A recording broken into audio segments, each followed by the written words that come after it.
unreal. Isn't this disgusting? Why doesn't anybody contact the president? Why is he letting this happen to us? What are we trying to do? Well, my son is trying to see how much gas we have left in the tank and whether we can make it out on the Sawmill River Parkway. So he stuck his walkie-talkie antenna in the tank, which I do not see we're going to get out.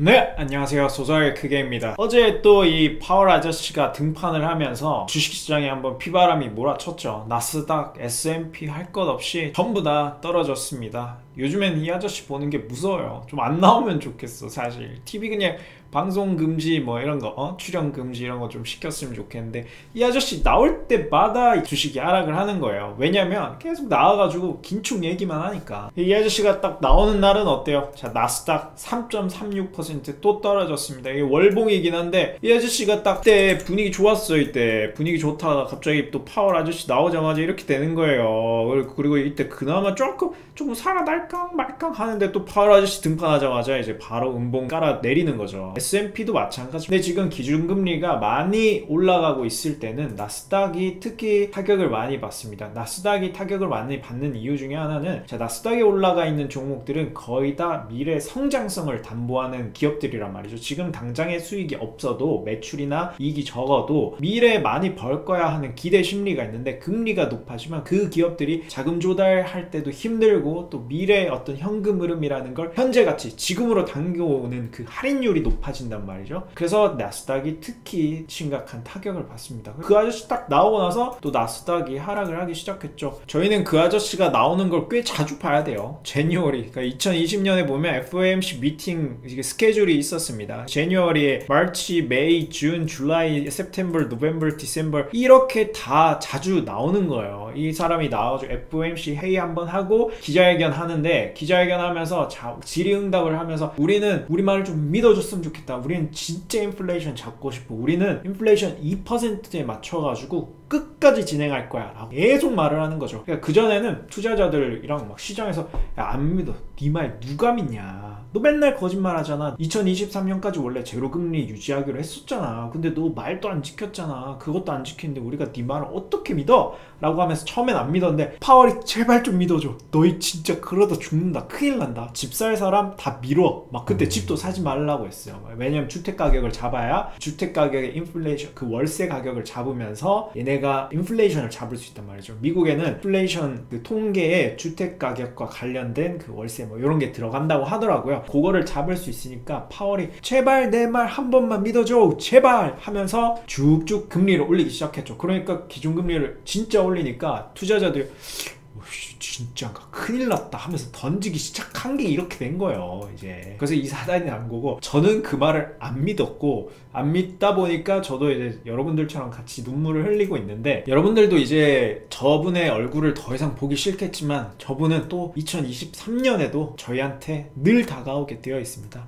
이때 제뉴얼이 뭐 1월, 2월 사이에 31일, 1일 사이에 있고 자 3월, 5월, 6월, 7월, 9월, 10월, 11월 사이에 그리고 디셈버, 12월에 이 아저씨는 또 계속 나올 거예요. 이때마다 또 무슨 얘기를 할 거냐면 인플레이션 우리 잡고 있어. 우리 2% 목표에 맞춰서 우리는 인플레이션 잡아버릴 거야. 계속 긴축 신호를 보낼 거란 말이죠. 그럼 또 그때마다 시장이 조금 요동을 칠 수는 있겠지만 다행히 이번에 나와서 얘기를 한 게 파월이 이르면 12월이면 금리 인상 속도는 늦춰줄게. 근데 인하는 안 할 거야. 그러니까 올리기는 계속 올릴 건데 지금 0.75%씩 올리는 거를 자 조금씩 뭐 0.5% 또는 뭐 0.25% 정도로 줄여줄 수는 있을 것 같아. 하지만 금리가 시장에서는 이렇게 예상을 했었죠. 자 이쯤 되면 꺾여서 금리 인하를 할 거야. 왜냐면 이때 경기 침체가 올 거거든 라고 예상을 하고 있는데 페드는 뭐라고 하냐면 아니야. 우리는 어떻게 할 거냐면 이렇게 계속 올릴 거야. 언제까지? 인플레이션 잡힐 때까지. 사람들이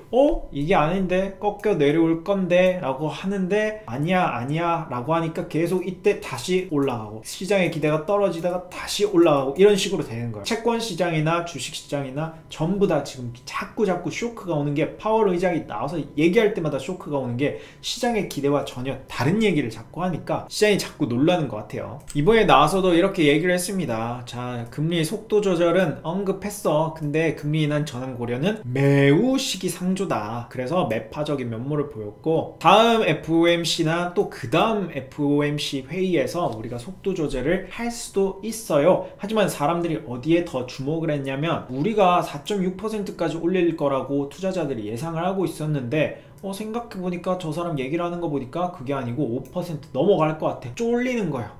투자자들은 나스닥을 선제적으로 팔았고 S&P도 크게 하락을 하게 됩니다. 자, 지금 21년부터 22년의 인플레이션 표를 보면, 자, 인플레이션이 계속 올라가다가 그래도 뭐야, 이거 보면 꺾이는 것 같잖아요. 사람들이 어땠냐면 이때 희망을 갖기 시작했어요. 야, 이거 인플레이션 막는 거 아니야? 지금 잘하고 있는데 이 정도면 우리 좀 안심해도 되겠는데? 라는 생각을 했었죠. 그때가 바로 요때입니다.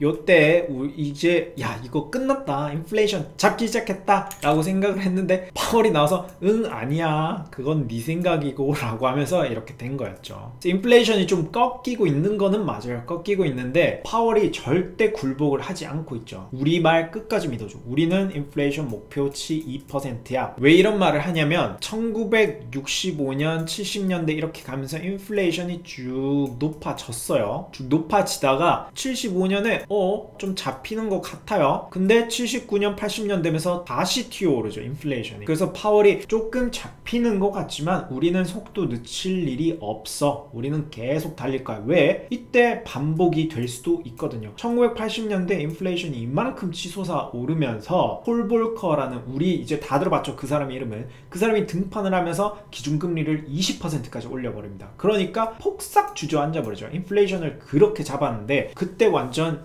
그냥 경기 후퇴가 엄청나게 온 게, 경기 침체가 와버려가지고 사람들이 엄청난 고통을 받았죠. 미국 전체 실업률도 10% 넘게 치솟고 그런 엄청난 고통이 뒤따랐기 때문에 파월은 우리가 그렇게까지 고통을 느끼고 싶진 않아. 왜냐면 그때 전철을 밟을 수는 없어. 이번에 한번 세게 잡자. 인플레이션 한번 호되게 잡고 그 다음에 두 번 다시 아프지 말자라고 하는 게 지금 파월의 의견인 것 같습니다. 이때 보면 이제 서서히 인플레이션이 올라가다가 잡힐 뻔 하다가 다시 치솟죠. 이때는 또 어떤 사건이 있었냐면, 사실 이때 1차 오일 쇼크가 있어요. 1차 오일 쇼크라고 해서 중동에서 기름을 안 팔기 시작한 거예요. 감축해버리고, 그때는 좀 잡히다가 이때가 2차 오일 쇼크입니다. 사실 공급망에서 어떤 영향이 있었는데 이게 지금이랑 좀 닮긴 했죠. 지금도 반도체나 뭐 이것저것 러시아 우크라이나 전쟁 이런 것 때문에 공급망 혼란이 오면서 인플레이션이 크게 왔는데, 어쨌든 그때 상황이랑 지금 상황이랑 좀 닮았단 말이죠. 파월도 봤을 때 그때랑 지금이랑 좀 묘하게 닮았네. 또다시 이런 일이 벌어질 수 있으니 우리 한번 정상화 과정을 거치고 그 다음에 진행하자. 인플레이션 한번 크게 잡아보자 라고 얘기를 하고 있는 겁니다. 자, 우리가 역사에서 배워야 되죠. 옛날에는 인플레이션이 왜 왔냐면 1차적으로 오일 쇼크가 있었고요. 두 번째 린든 존슨이라는 사람의 정책이 있었습니다. 세 번째는 베트남 전쟁 때문이었고요. 이 오일 쇼크는 아까 얘기했듯이 중동 쪽에서 기름을 안 팔기 시작하니까 오일 쇼크 와가지고 공급망이 줄어들어가지고 공급 사이드의 충격으로 이런 가격 상승이 왔는데, 이게 우리가 한번 보면 이런 그래프를 한번 봅니다. 이게 Q 퀀티티 양이고요, P 프라이스 가격입니다. 사람들은 어때요? 가격이 낮아지면 낮아질수록 수량을 더 많이 사고 싶어 하겠죠. 그래서 이게 사고 싶은 사람들의 욕망을 담은 디맨드 커브입니다. 수요 곡선이고, 사람들 팔고 싶은 사람들이 있겠죠. 팔고 싶은 사람들은 어때요? 가격이 비싸지면 비싸질수록 난 더 팔고 싶어 그러고 하는 서플라이 커브입니다. 공급 곡선이 이렇게 생겨지는 거죠. 근데 만약에 오일 쇼크가 딱 터져서 우리 공급 줄여버릴 거야 라고 하는 거죠. 공급을 줄여버리면 어떻게 되냐면, 자, 이 S 공급 곡선이 S-로 변합니다. 이렇게 이동을 해버려요. 기존에 많이 만들던 요게 많이 만들고 좀 싸게 팔던 요 균형점이 이동을 하면서, 자, 이렇게 되는 거예요. 양은 줄어들고 가격은 높아집니다. 양은 줄어들고 가격은 높아지고, 이런 상황이 되니까 산유국들은 적게 팔면서 비싸게 받으니까 별로 손해보는 게 없어요. 오히려 이익일 수도 있어요. 근데 미국이나 이런 전 세계에는 기름값이 폭등을 하니까 구하고 싶어도 못 구하고 비싸게 주고 사야 되고, 이래서 대란이 일어납니다. 1차 오일 쇼크, 2차 오일 쇼크 이렇게 터졌는데 가격이 엄청나게 오르고 인플레이션이 엄청 발생을 했죠. 두 번째는 린든 존슨이라는 대통령이 위대한 사회를 만들겠다 하면서 복지 정책을 어마어마하게 펼칩니다. 그러면서 돈이 어디서 나요? 돈을 풉니다. 열심히 돈을 풀어가지고 통화량이 늘어나고 재정정책을 강하게 쓰면 시장에 돈이 많아지기 때문에 물건의 값어치는 높아지고 돈의 가치는 떨어지게 되죠. 그러면서 또 인플레이션을 야기를 하게 되고, 세 번째는 베트남 전쟁인데, 미국이 베트남 전쟁에 참전을 하면서 돈이 어디 있습니까? 그래서 페드한테 돈 좀 풀어라. 우리가 이거를 전쟁한다고 세금을 더 거둘 순 없으니 전쟁 자금이 있어야 되는데 너가 돈을 좀 풀어줘 라고 얘기를 하면서 오일 쇼크 터졌고, 린든 존슨이 이렇게 돈 풀었고 베트남 전쟁 참전하면서 인플레이션이 엄청나게 미국에 찾아오게 된 거죠. 뭐 개인적으로는 그때나 지금이나 좀 닮았다고도 생각을 하는데 다른 점도 있기는 합니다. 그때랑 지금이랑 다르다라고 주장을 하는 사람은, 이 미국에 투자해서 블랙록의 보이빈 헤드라는 사람은 그때랑 비교하는 건 오케이, 이해할 수는 있지만 근데 그걸로 끝이야. 왜 이런 비교가 나오겠어? 1970년대 이후로 공급 충격으로 인해서 인플레이션이 나타나는 거는 처음 봤기 때문이야. 그냥 그런 거지. 지금이랑 달라. 왜 다르냐? 그때는 1970년대 산유국들이 석유 수출을 제한을 하면서 공급을 억압해버리니까 오른 거지, 지금은 그런 것까지 아니야. 왜냐면 지금은 수요가 급증을 한 거야. 코로나 때문에 억압됐던 수요가 갑자기 폭발하면서 공급 충격을 불러온 거지, 공급 곡선 자체가 왼쪽으로 이동을 하면서 공급이 적어진 건 아니다. 그림을 그렸을 때 이 사람이 말하는 건 뭐냐면, 이렇게 Q, P가 있고 서플라이 커브, 디맨드 커브가 있을 때 옛날에는 이렇게 된 건데 이번에는 뭐냐면 이렇게 된 거야. 디맨드, 이 수요 곡선이 오른쪽으로 이동하면서, 자, 여기에서 가격이 오르고 수요가 오른 거기 때문에 두 개는 좀 달라라고 얘기를 하는 겁니다. 그때는, 예전에는 이제 스태그플레이션이 있었는데 요즘에는 이제 스태그플레이션까지는 아니고 요즘에는 그냥 수요가 늘어나서 가격이 좀 오르고 있는 거야 라고 얘기를 합니다. 물론 이게 조금 옛날 기사기는 하지만, 린든 존슨의 위대한 사회 건설이라는 요거를 하면서 노인 의료보험 결의서, 뭐 국민 의료보장제도 이런 걸 하면서 돈을 많이 풀었다고 해요, 복지 정책에. 그리고 베트남 전쟁을 하면서 자, 세금을 못 올리니까 얘들이 돈을 마구 풀어버린 겁니다. 시중에 돈이 많이 풀리면 당연히 값어치가 떨어지겠죠. 그러면서 물건 가격이 오르게 됩니다. 여러 가지가 복합적으로 겹치면서 1970년대 그 강력한 인플레이션을 만들어냈고요. This is unreal. Isn't this disgusting? Why doesn't anybody contact the president? Why is he letting this happen to us? 이 누나가 좀 많이 이렇게 흥분한 것 같죠. 많이 화난 것 같죠. 이게 1979년도에 이제 오일 쇼크 일어났을 때 일인데, 자, 2차 오일 쇼크가 일어났을 때입니다. 기름을 못 구하고 있으니까 이 누나가 이렇게 담배 하고 조금 많이 화나신 것 같아요. 무서운 누나 같은데, 이거 우리한테 왜 이런 일이 벌어지게 한 거야? 야, 대통령한테 말 좀 해봐. 답답하다. 이거를 지금 표현을 하신 거예요. To sum up in the word of one irate motorist, the first day of the odd-even system was a disaster. Gas lines at many stations were a lot longer than normal. Line today is longer than it's ever been. I have no explanation for it. 자, 이게 보면 아까 그 줄 보이시죠? 저게 기름이 없어가지고 오일 쇼크 때문에 산유국에서 기름을 안 팔기 시작하니까 자, 미국에 기름이 다 떨어진 거예요. 그러니까 저게 차들이 이제 기름을 못 구해가지고 길에 줄 서가지고 이제 기름 한번 넣어보려고 주유소에서 기다리고 있는 겁니다. 저게. I think it's terrible. I really think it's terrible. 자, 완전 폭망이다. 이 말이 되냐? 테러블하다. 뭐 그 말이죠. There's no shortage. I don't believe there's a shortage. 이 누나 다시 등판했습니다. 야, 이거 부족 아니야. 난 부족이라고 생각 안 해. 나라를 못 믿는 거죠. 구라치지 마. 없기는 뭘 없어. 빨리 기름 내놔 이 자식들아. 하고 있는 겁니다. This is the second gas line this morning. What happened at the first one? They ran out. 어디 한 군데 갔다가 또 없었겠죠. 그래서 허탕치고 지금 두 번째 와가지고 이분의 약간 얼굴에서 현타 느껴지시죠? 이 형님은 보면 I've been in 2 gas lines already. 두 군데 이미 갔다 왔다. This morning? This morning. This morning. 아침에. How long did you wait for the first I've one? been in both lines over an hour, and I'm out of gas. Dead out. 다 떨어졌다는 거겠죠, 기름이. What are we trying to do? Well, my son is trying to see how much gas we have left in the tank and whether we can make it out on the Sawmill River Parkway. So he stuck his walkie-talkie antenna in the tank, which I do not see we're going to get out. 자, 이게 뭐 하고 있냐면 아들내미랑 엄마랑 같이 자, 우리 차에 지금 기름 얼마나 남았나 확인하고 있는 거예요. 자, 오일 쇼크 때문에 지금 차에 기름이 없어가지고 이거 언제랑 또 비슷합니까? 지금 사실 2021년도 이때 반도체 못 구해가지고 장비를 못 만들고 자동차를 못 만들고 있었죠. 그때 해운 완전 막히고 뭐 항공기로 좀 실어 나르고 했었는데, 그러다 보니까 이게 반도체도 막 부족하지, 뭐 이제 봉쇄해버리니까 코로나 때문에 뭐 만들지도 못하지. 그러니까 공급망에 좀 혼란이 왔고, 거기다가 적체 현상도 생기고 막 이것저것 겹쳤어요.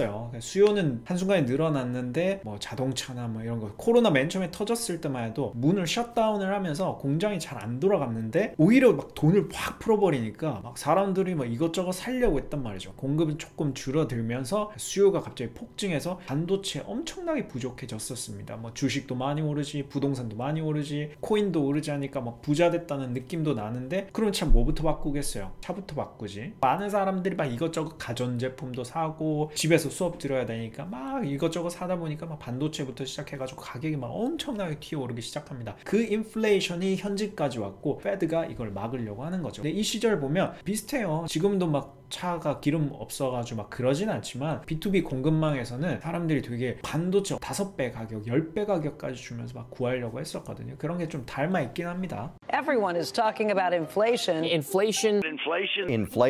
It's the word that's been on everyone's lips lately, and some are looking back at history. In fact, we've not heard inflation talked this much since really the 1970s. 모두가 다 인플레이션만 얘기한다. 이제 월스트리트 저널만 봐도 모두가 이제 인플레이션, 너무 물가가 많이 오르니까 사람들이 다 인플레이션만 얘기를 하고 있는 거예요. 자, 우리가 1970년대 이후로 이렇게 인플레이션에 대해서 얘기 많이 하는 거 처음이야. 왜냐면 진짜예요. 보면 인플레이션이 이때 1970년대 초중반 그리고 1970년대 후반부터 1980년대 초반, 그 이후로는 인플레이션이 한 번도 10%에 근접한 적도 없습니다. 거의 5% 이내에서 관리가 되고 있었단 말이죠. 그 이후에 우리가 초유의 사태다. 처음으로 인플레이션에 대해서 모두가 이렇게 얘기하는 거를 우리 지금 처음 본다. 그 이후로는 이렇게 말을 하고 있는 겁니다. 그런 인플레이션이 오랜만에 지금 50년, 거의 한 40년, 50년 만에 찾아왔단 말이죠. 이때 우리는 또 1970년대, 80년대 어떤 삶을 살았는지 우리가 봐야 되니까 다시 한번 또 보시죠. This was a time when consumers protested rising meat prices. 이게 뭐냐면 we can't eat guns, 소금 못 먹는다. 그리고 자 meat boycott, 고기 가격도 막 급등을 해버리니까 거기에 사람들이 길거리에 나와서 항의하는 거야. 야, 우리 좀 먹고 살자. 총 같은 거 못 먹어. 전쟁 좀 하지 마. 거기에 돈 좀 쓰지 말고 우리 지금 식생활부터 좀 챙겨봐 이 친구들아 라고 하면서 정부한테 경고를 날리는 거죠. 이런 시위를 하면서 Union members picketed for cost of living pay increases. 저거는 뭐냐면 유니언 멤버, 노조들이 식생활비 이런 거 먹고 사는데 돈이 너무 많이 든다. 피켓 들고 이 사람들도 항의를 하고 있는 겁니다. And long lines for unemployment and gas became commonplace. 이거는 실업자들, 그러니까 직업을 구하려고 하는 사람들, 뭐 일용직 노동자들이나 그런 사람들의 줄과 기름을 구하려고 하는 사람들의 줄은 매우 평범한 일이 돼버렸다. 이거는 비일비재한 일이 돼버렸어 라고 하는 거예요. Here in New Jersey, 10% of the workforce is unemployed.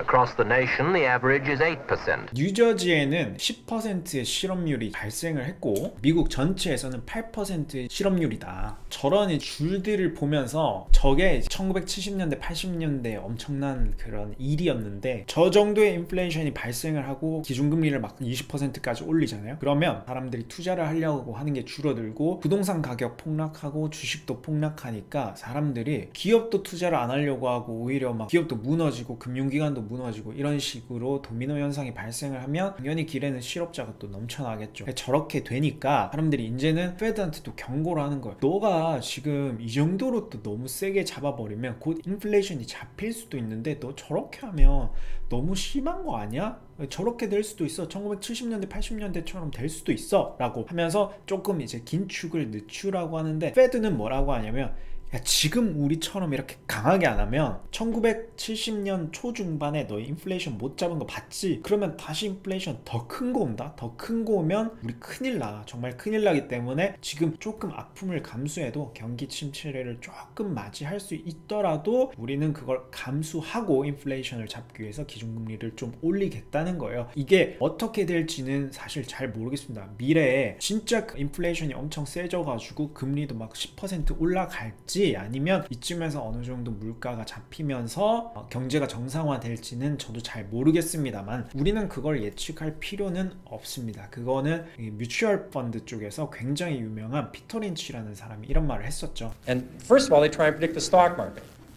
That is a total waste of time. 주식시장을 예측하려고 노력하지 않는다. 그거는 완전히 시간 낭비다. 주식시장을 예측하려고 하는 거는 완전히 시간 낭비다. No one can predict the stock market. 아무도 주식시장을 예측할 순 없다. They try to predict the interest rates.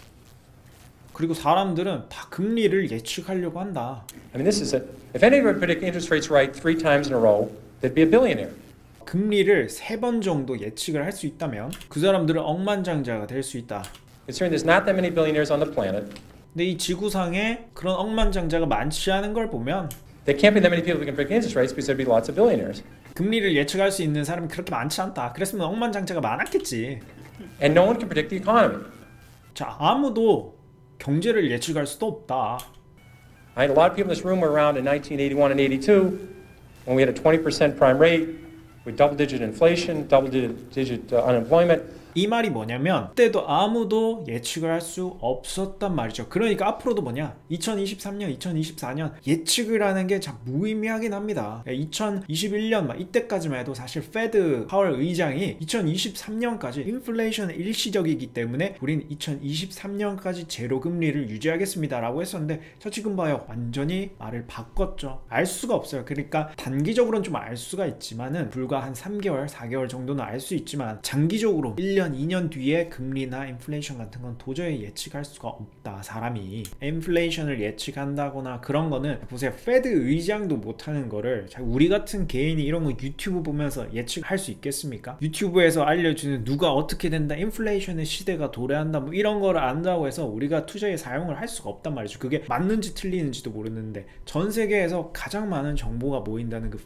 페드조차도 1년 뒤 2년 뒤를 예측하지 못하는데 저희가 이렇게 방구석에서 유튜브 보면서 예측을 한다는 건 말이 안 되죠. 그래서 저도 감히 예측은 못하겠지만 우리가 투자를 하면서 알아야 된다는 거는 어떤 우리가 갖고 있는 주식과 관련된 정보들, 화학주를 갖고 있으면 에틸렌 가격, 뭐 자동차 회사를 갖고 있으면 자동차 가격이 어떻게 되는지 이런 것들은 팩트들이고 이런 거를 우리는 알고 싶다라고 말을 하는 겁니다. 피터 린치는 자 그러니까 너희 거시경제에는 너무 많은 시간 들이지 마. 14분을 공부하면 2분 정도는 웨이스트 오브 타임이니까 우리는 그런 거를 공부하지 말고 주식 미시적인 기업에 대해서 공부하라 얘기를 하고 있습니다. 그러니까 우리가 앞으로 살아갈 세상은 보면 인플레이션이 옛날 1970년 80년대처럼 엄청난 인플레이션이 와서 기준금리가 많이 올라갈 수도 있고 혹은 이제 인플레이션이 잡혀서 기준금리가 서서히 인하될 수도 있어요. 그렇지만 그때 가장 중요한 건 뭐냐면 내가 갖고 있는 회사, 내가 이제 투자하려고 하는 회사의 펀더멘탈, 기업의 실적, 그 회사가 가고자 하는 방향 이런 것들이 중요하다라는 거를 피터 린치는 얘기를 하고 있죠. 그래서 우리도 그런데 너무 시간을 많이 쓰지 말고 페드 방송 보려면 또 새벽 3시까지 깨 있어야 돼요. 저 같은 경우는 깨 있기도 했지만 재밌으니까. 근데 그거를 꼭 볼 필요는 없고 우리가 갖고 있는 회사들, 그런 회사들이 잘 되고 있는지. 이게 경기도 호황이 왔다 불황이 왔다 막 하거든요. 불황이 오고 좀 힘들어져도 나중에 다시 각광받고 기업의 실적이 좋아지면 다시 또 좋은 회사로서 많이 주목받기 때문에 우리는 그런 거에 초점을 맞춰서 투자를 하면 될 것 같습니다. 자, 우리 오늘 재밌게 인플레이션이 오면 어떤 생활이 펼쳐지는지를 좀 봤었는데 앞으로 그래도 좀 이런 큰 변동성 없이 좀 조용하게 장이 좀 흘러가면 좋겠습니다. 개인적으로. 감사합니다. 소소하게 크기였습니다.